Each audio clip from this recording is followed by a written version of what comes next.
हाँ, gold Gurukul channel में आपका बहुत बहुत स्वागत। और जो आज का टॉपिक है, व्हेन यू टॉक अबाउट, जब आप इन कैटेगरी में किसी के साथ बात करते हो तो आपके दिमाग का लेवल पता लगता है। जब आप लोगों के बारे में बात करते हो तो इसका मतलब आप एवरेज से भी नीचे वाले दिमाग के मालिक हो। कोई आदमी टीवी के शो के बारे में बात कर रहा है, उसके करेक्टर के बारे में बात कर रहा है कि वो एक्टर ऐसा है, वो ऐसा है, उसके उसके फैन है।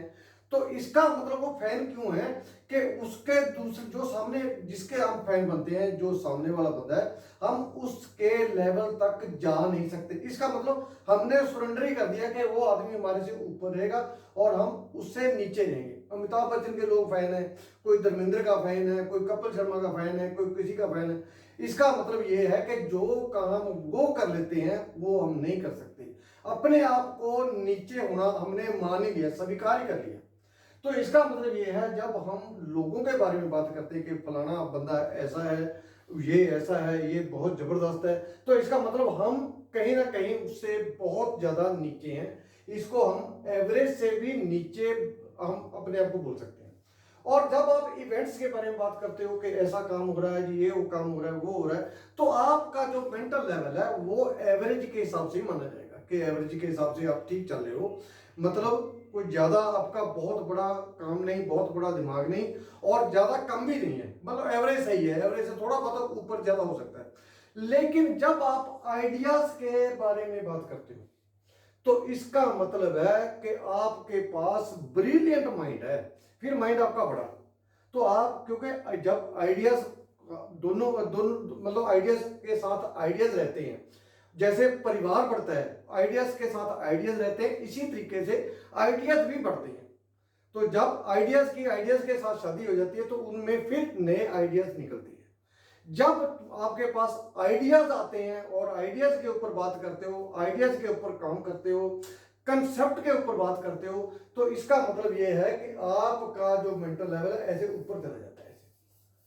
तो हमने देखना है कि हमने लोगों की बात करनी है, या हमने इवेंट्स की बात करनी है, या हमने आइडियाज के ऊपर काम करके अपने आप को इस तरीके से ऊपर को लेके जाना है। ये आपके ऊपर डिपेंड करता है। और हमें इस बात का विशेष ध्यान रखना है कि हमने लोगों के फैन नहीं होना। जब लोगों के फैन हो जाते हैं तो इसका मतलब हमारी कहीं ना कहीं ग्रोथ रुक जाती है। ग्रोथ रुकने का मतलब है कि हम दूसरे बंदे से प्रभावित हो गए और आगे हम आप खुद नहीं बढ़ना चाहते। जो जिन्होंने ग्रेट अचीवमेंट्स जिन्होंने जो बंदे कर रहे हैं वो टीवी नहीं देखते, वो इन लोगों के जो एंटरटेनमेंट वाले लोग हैं उनके ऊपर वो अपना समय खराब नहीं करते और कई इस तरीके की कोई गलती नहीं करते। लेकिन जो हम हमारे एवरेज यूथ है वो क्यों फंसा हुआ है कि उनके पास जो 1.5 GB डाटा रोज मिलता है उसको खत्म करने के ऊपर लगे हुए हैं। जो आदमी 1.5 GB डाटा के ऊपर जिसका ध्यान है उस वो लोगों के फैन होगा, वो लोगों के बारे में प्रशंसक होगा कि वाह क्या बात है, कपिल शर्मा का क्या टैलेंट है, कपिल उसका अमिताभ बच्चन का क्या टैलेंट है, रणबीर कपूर का क्या टैलेंट। ओ यार, हमने उनके टैलेंट से क्या लेना है? तो आप क्या कर रहे हो इसके ऊपर डिपेंड करना है।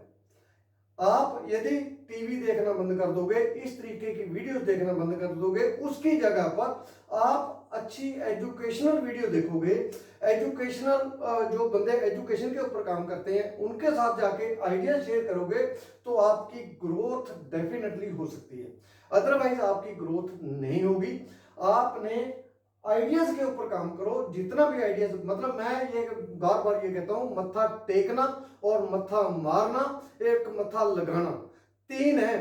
तो मत्था टेकने का मतलब आपने सरेंडर कर दिया, और मत्था मारने का मतलब है आपने किसी भी चीज का एनालिसिस शुरू कर दिया, चिंतन मंथन करना शुरू कर दिया। मत्था लगाने का मतलब है आपने उनके साथ टक्कर लेनी शुरू कर दी।